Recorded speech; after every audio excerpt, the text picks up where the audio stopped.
What jumps out to you about the KU offense? I think they're tremendously experienced. A lot of those names are names that we've been seeing for many years. It's a huge advantage to them to be able to work together for so long. Even though there's a change in coordinator, I think a lot of the concepts are still very similar. There's a great probably I would imagine a great rapport with the quarterback and receivers. They're a good offense. They're a really good offense, and they are complicated with the things that they do, and they execute it well. I know the motions and shifts that they do can sort of confuse defenses at time. What have you seen about how they use that, I guess, to their advantage? Yeah, you're hit the nail on the head. It's hard to dig into formational tells, and it's hard to dig into splits and things that we typically would do, just because they're going to be shifting around and moving around all the time. And that's part of their MO. That's how they think they did it back in the day when they probably didn't have the personnel that they do now, and now that they have that personnel, it makes it a little bit more scary.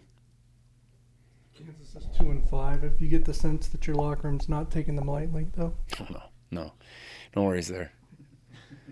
But with that 2-5 record, they've got some work to do if they want to kind of salvage something from this season.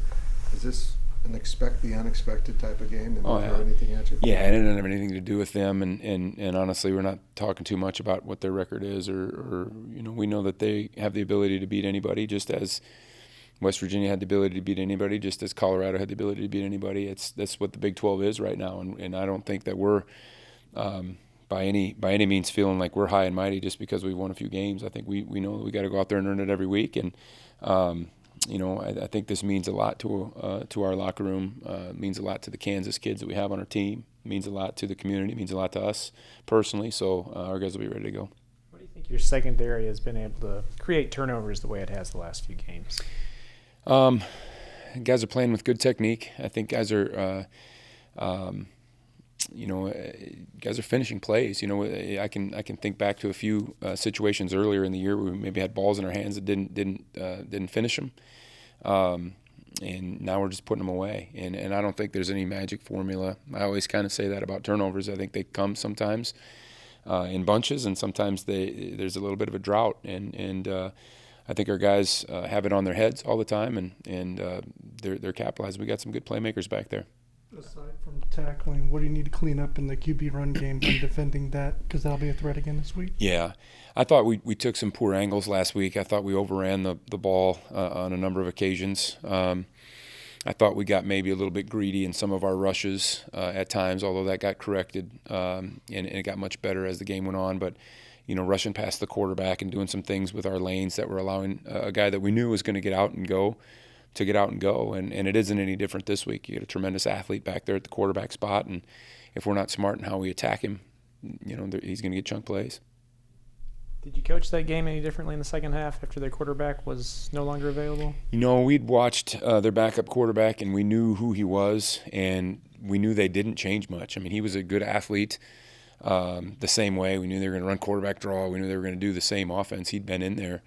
Now, I have a lot of respect for Garrett Green. I think he's a tough competitor in that, but we did not change one thing. We knew, I think, that hit at the end of the first half happened right in front of me. I saw it, and I saw him get up, and I thought, that might be a problem for them.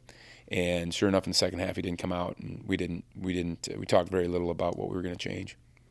The Bo Palmer injury, who needs to step up? To replace him. Yeah, we've been repping Terry Kirksey all along, and Terry's played a little bit in some games, and he'll play Mike in Bo's stead. We'll have in some of our situations where we only use two linebackers, that gives us a rotation now of Austin Romaine, Austin Moore, and Des Purnell, and we'll probably try to take some of that off of Terry's plate a little bit.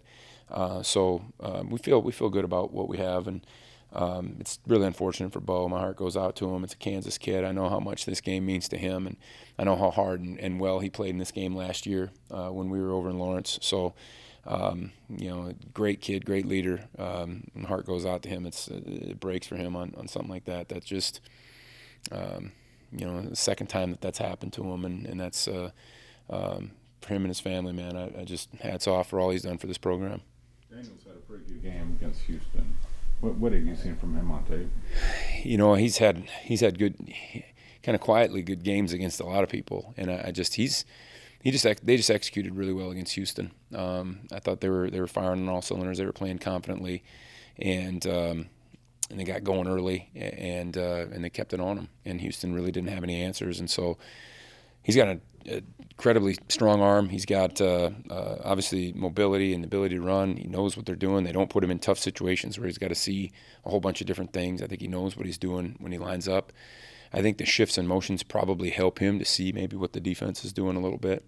So he's got a lot of advantages, and so he's got the athleticism to take advantage of them. Austin Romaine kind of been piling up tackles the last few games for you. What's he done that's maybe impressed you or surprised you this season?